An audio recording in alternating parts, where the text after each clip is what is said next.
Bonsoir, mesdames et messieurs, Alexandre Baudouin et François Trépanier qui vous souhaitent la bienvenue à cette autre édition de Sport Express. Je devrais plutôt dire bon début de soirée, François. Oui, 17h30, la première Exact. de jeudi, donc bon début de soirée. Il fait encore clair. C'est ce que j'allais dire. Ouais. Hein? Dame Nature est tellement magnifique ces temps-ci. Ouais. Et Bruno m'a demandé absolument de parler du retour du baseball, Oui. François, en ouverture, parce que Un je sais que c'est fervent du stade. Exact. Je sais que c'est un projet qui le passionne. Et est-ce qu'on peut... Non, on va pas chercher ton fusil, là, ton arme, là, tu vas... Mais moi, est-ce qu'on peut juste laisser le temps? Autant. Tu sais, il s'est juste mis sur le registre des lobbyistes, là. Il a le droit de rencontrer le gouvernement. En passant, il y a plein de programmes au Québec qui te permettent d'emprunter. Et Legault l'a dit lors de sa conférence de presse. Moi, il peut me garrocher tant qu'il veut, ça ne me dérange pas. Mais il l'a dit, si j'injecte une pièce puis que ça en fait faire deux, Ouais. on peut juste attendre. Moi, non, je suis pareil, là. Je veux pas cracher 500 000 de même puis que ça donne rien. Mais on peut juste laisser le temps, s'il vous plaît. Je suis d'accord avec toi. François. Belle émission cette semaine. Plongeon et course automobile. On s'en va dans deux aspects complètement différents, François. Absolument. Notre amie Lisanne Richard en plongeon de haut vol qui vient tout juste de réaliser sûrement un record Guinness pour un plongeon en eau glacée en deuxième partie. La vedette québécoise qui nous fait honneur sur les circuits de NASCAR, Raphaël Lessard est avec nous. En direct de Mooresville, en Caroline du Nord. Motorsports. Mooresville, en Caroline du Nord. Bienvenue à Sport Express.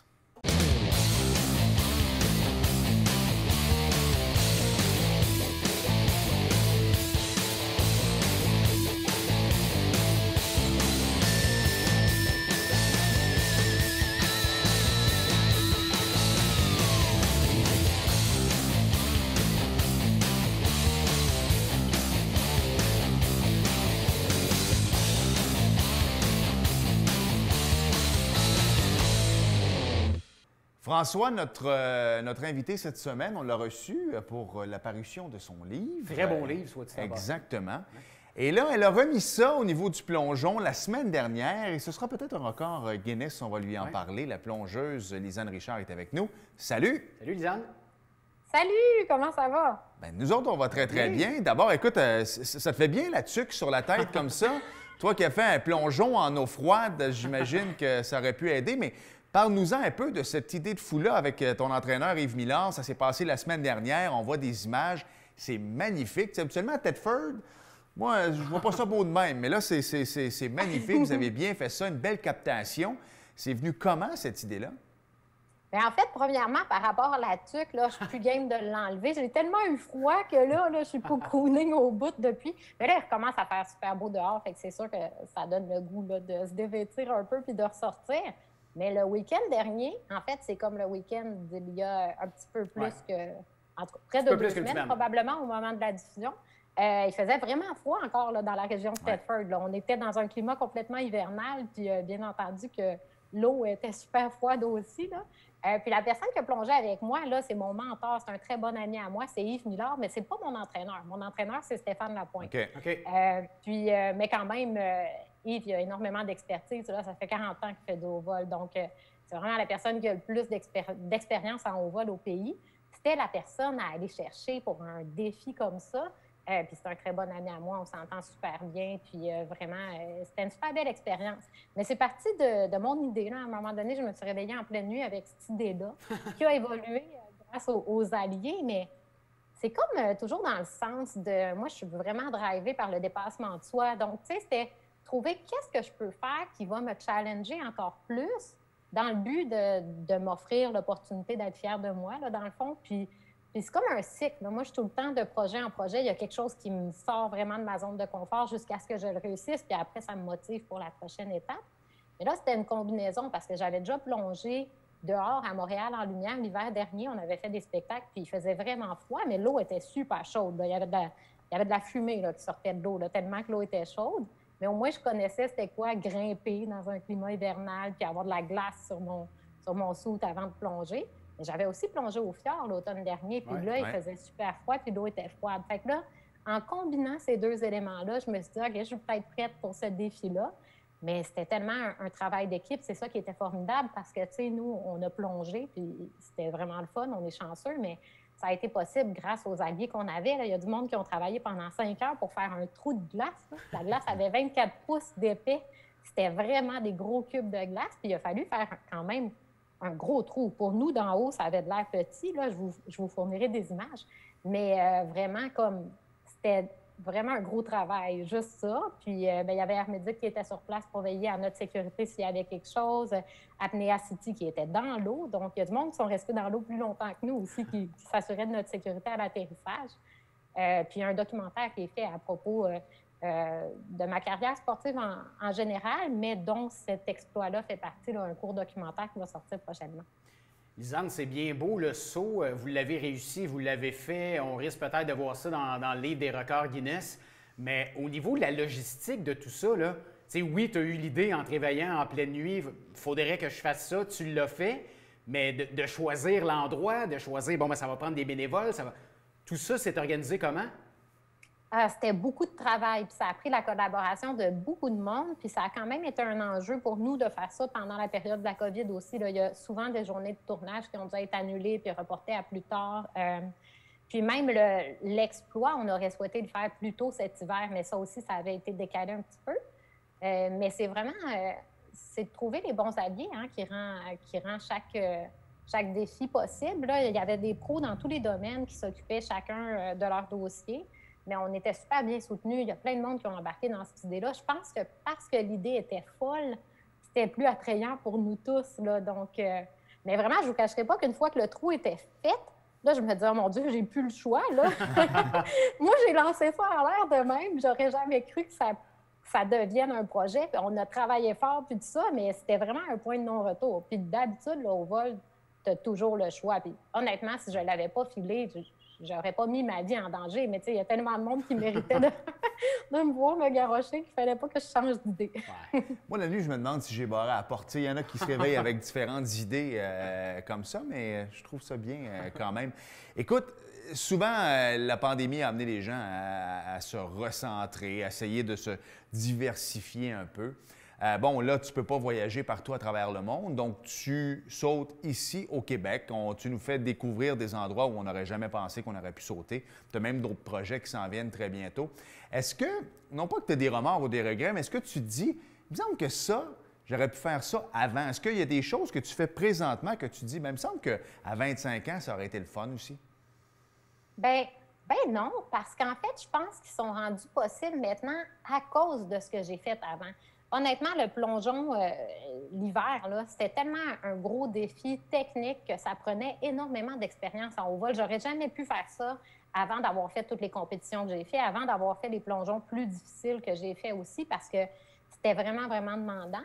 Puis en même temps, bien là, je me dois, là, dans toutes mes prochaines idées de fou, je me dois de trouver des alliés, des commanditaires, des partenaires, des gens qui ont envie d'embarquer.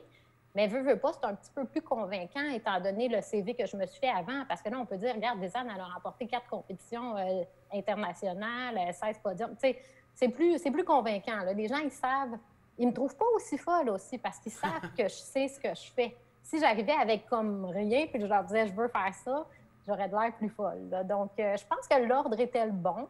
Mais c'est vrai que rendu où je suis rendue, tu sais, dans ma vision de mon sport, puis dans ma carrière, puis dans mes valeurs, je suis plus heureuse de démarcher des projets ici au pays, puis d'avoir une présence idéalement médiatique. Merci beaucoup, justement, parce que moi, là, ça me relance, puis ça me permet de continuer à développer mes idées, mais médiatiques, puis aussi au niveau de mes conférences, puis d'être plus présente. J'ai envie d'être une influence positive là, pour les gens, là, une référence en matière de dépassement de soi. C'est vraiment mon objectif. Puis plus je peux vivre des défis ici, puis plus c'est accessible. Moi, ce que je veux, c'est que ça devienne des happenings, puis que le monde vienne nous voir, puis qu'on rencontre les gens aussi là, après de faire ça là, quand la situation de santé publique va avoir changé.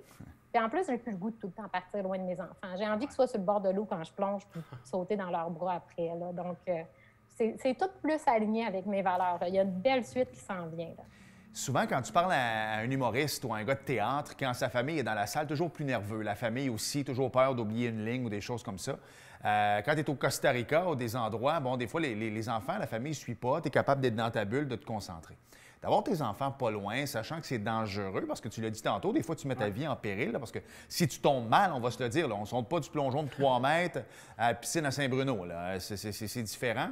Est-ce que tu ressens un stress d'avoir ta famille, tes enfants présents qui te regardent plonger?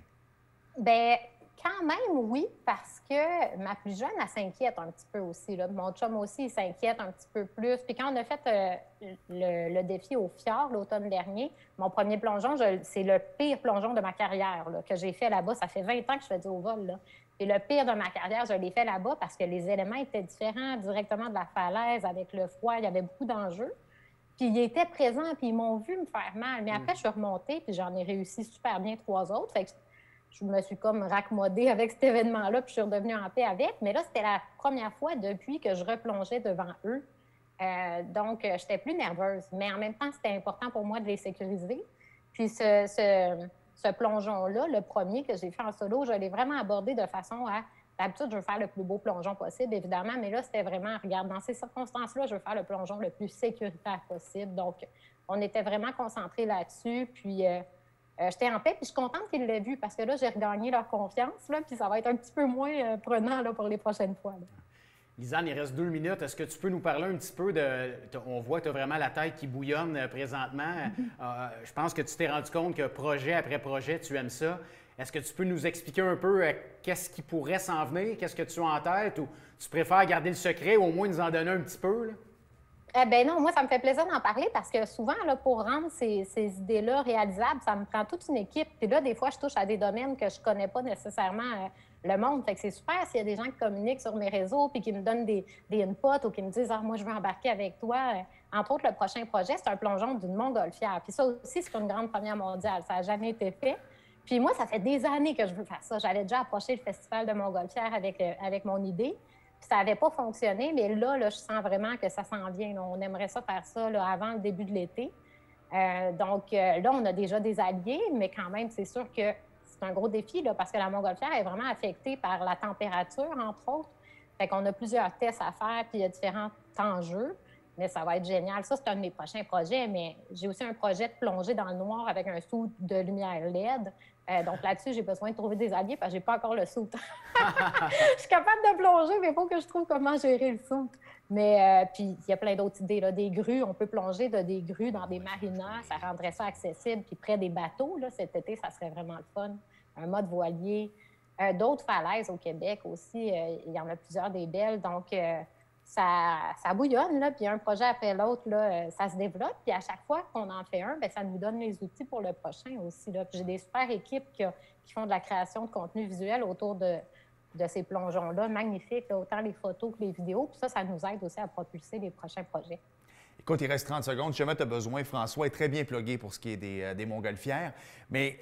C'est vrai? Ben oui. Vous me parlerez exactement. Mais moi, l'autre question que j'ai, puis on termine là-dessus, là, mais en 30-40 secondes, je sais que tu as le verbe facile.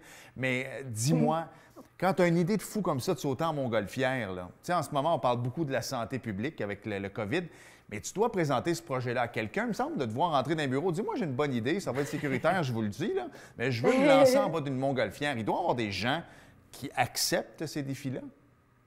Ben oui, ben déjà, comme là, ce qu'on a fait dans la région de Thetford, il fallait que, premièrement, le propriétaire de l'endroit soit d'accord. Après, il fallait qu'on trouve toute l'équipe. Mais nous, une des choses qui nous aide à convaincre les gens, c'est que la sécurité, c'est vraiment notre priorité, là. Comme je vous disais, il y avait l'hélicoptère de Air Médic qui était là, il y avait la gang d'Apnea City qui était dans l'eau. Donc, à cause que la priorité, c'est la sécurité, c'est plus facile, je pense, de convaincre les gens. Puis, c'est ça que j'ai envie de montrer aussi. Là, je ne veux pas parler trop longtemps, là, mais moi, ça fait des années que je fais du plongeon de haut vol. Fait que le faire dans des contextes comme ça, c'est comme si je faisais un marathon comparé à quelqu'un qui n'a jamais couru. Mais avec les éducatifs, on peut se rendre. Il y a du monde qui se rend à faire des marathons. Ben moi, je peux me rendre à décider de plonger d'une montgolfière parce que j'ai fait toutes les étapes qui étaient préalables. Là. Donc...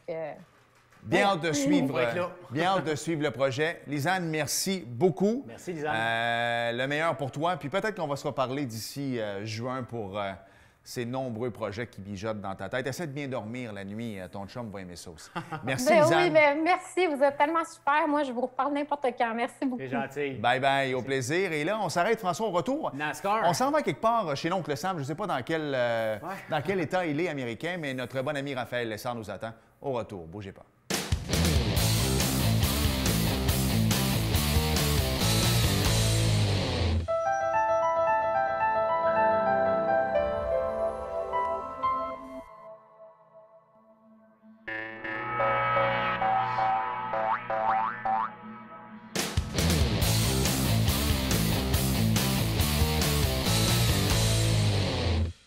François, si ça ne te dérange pas, on va ouvrir les frontières. Pas Absolument. besoin de passeport pour celle-là. On va aller à... Pour lui, ça ne nous dérange jamais. Non, exactement. On va aller à Mooresville. Est-ce que tu sais c'est où, En Mooresville? Caroline?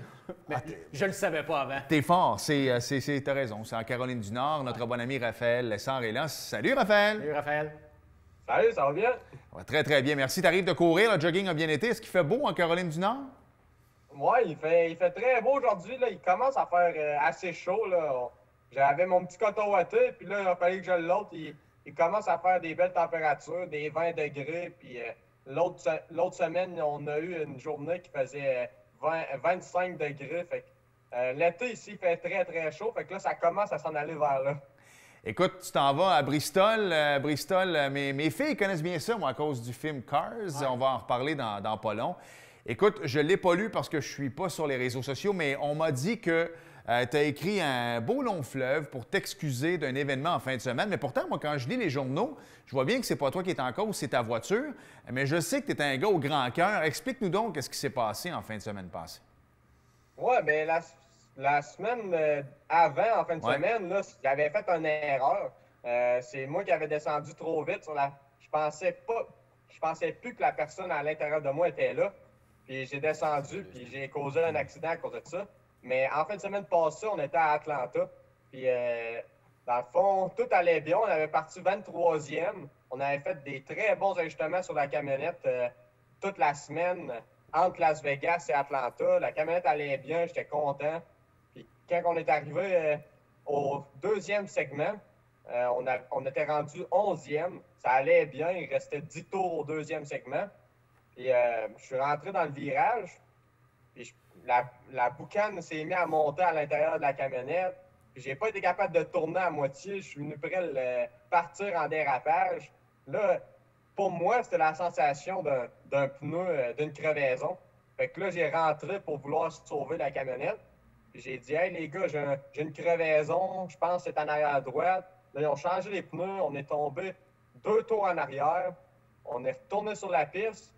Puis on n'avait pas de crevaison. Fait que là j'étais pas content parce que j'étais là, tabarouette, c'est-tu moi qui est fou? D'habitude, je suis très bon pour sentir tous les petits détails, mais là je savais pas trop qu'est-ce qui se passait pour que ça a comme mis fin à nos chances d'un top 5 ou d'un top 10 à cause de ça. On était bien en arrière.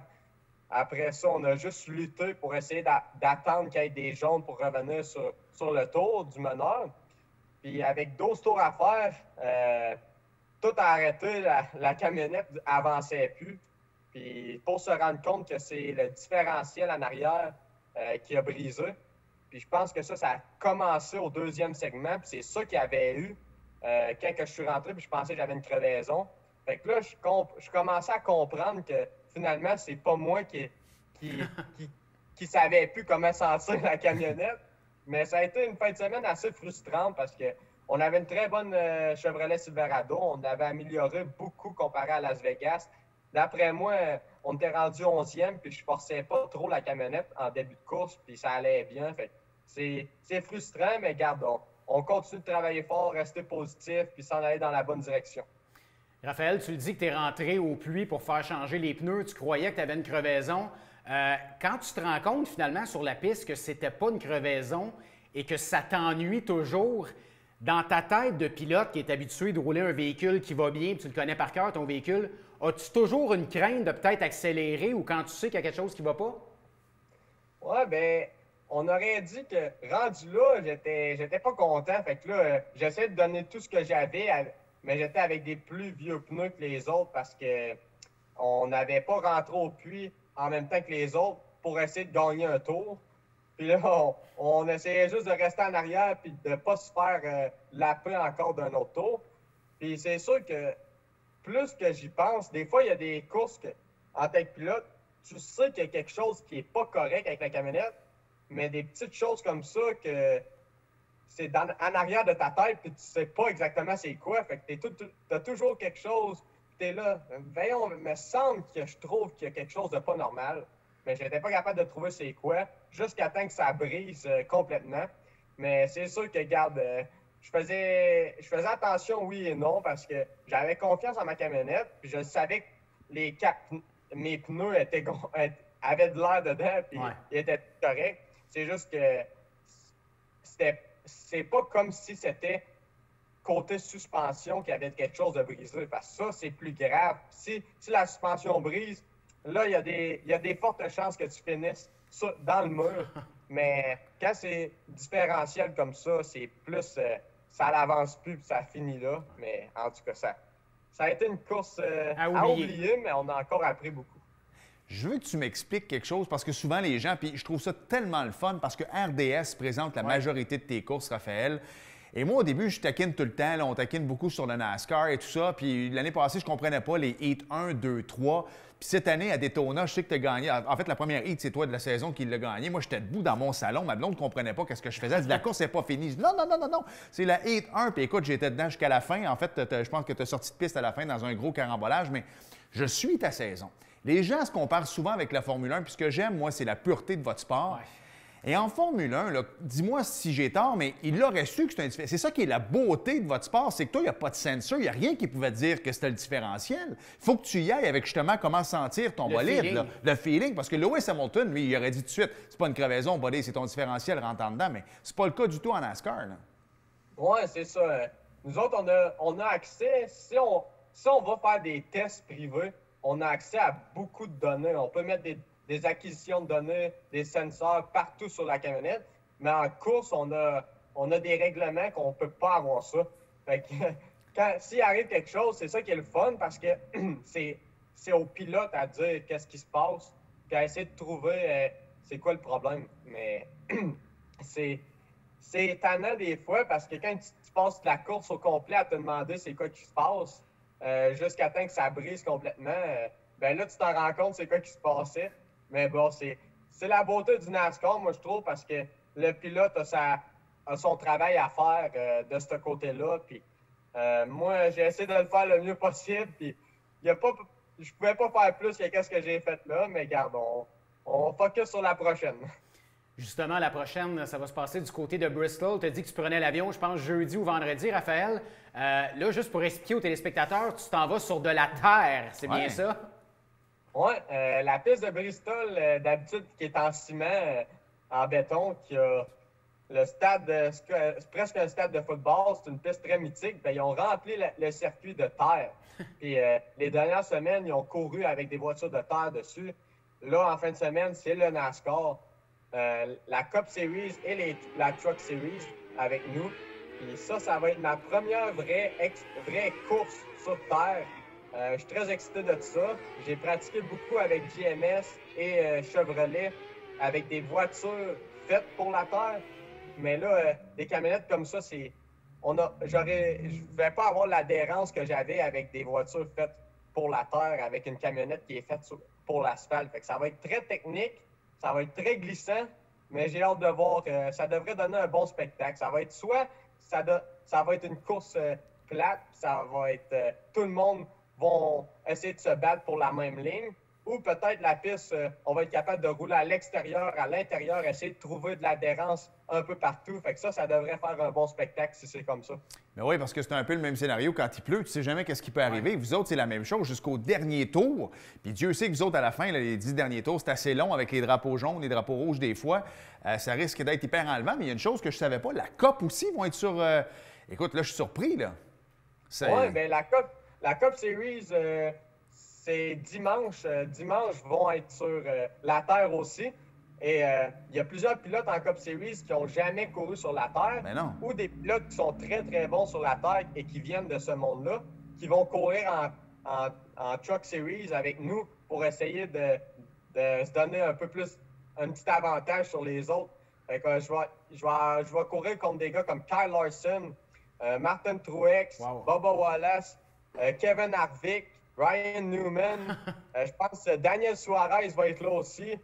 Fait la compétition va être forte. J'ai hâte de voir, mais regarde, je vais tout donner. Puis je sais qu'un qui va être à surveiller, c'est Stuart Friesen et Kyle Larson. Kyle Larson, il est une machine sur la terre et même sur l'asphalte. On va essayer de se mettre en arrière de lui puis essayer d'apprendre le plus possible en pratique. C'est des gros noms, pareil. T'sais, on parle de légende, oui. Raphaël. Là. Non, mais c'est assez extra. Est-ce que ça va te donner une pression supplémentaire, sachant que les gars de la COP sont là? T'sais, je sais que tu veux te faire un nom, mais en fait, si tu es là, c'est parce que tu en as un et que tu as un talent extraordinaire. Mais je sais pas, justement, toi, tu prends la dernière courbe avec Kyle Larson, tu sais que c'est lui qui est dans ton angle mort. Il y a deux façons de penser. C'est soit que tu veux pas le rentrer dans le mur ou soit que tu veux le dépasser, mais te connaissant, j'ai l'impression que tu vas vouloir le dépasser. Là. Oui, c'est sûr. C'est sûr que arriver dernier tour avec Kyle Larson, moi, c'est un de mes idoles de jeunesse. Puis j'ai la chance cette année d'être avec Chevrolet et de travailler puis de m'entraîner des fois avec lui.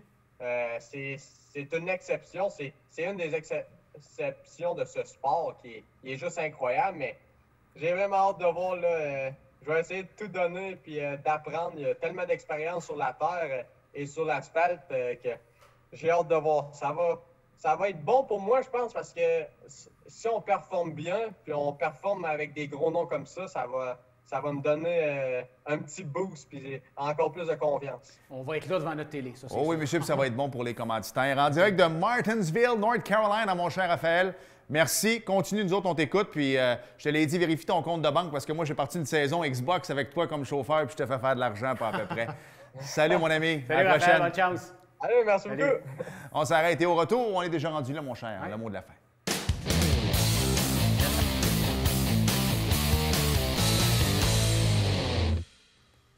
Salutations à tous les gens qui vont jouer au bingo dans les prochaines minutes. Alors, pour plusieurs, on est soit jeudi, mais on est peut-être dimanche matin également, François.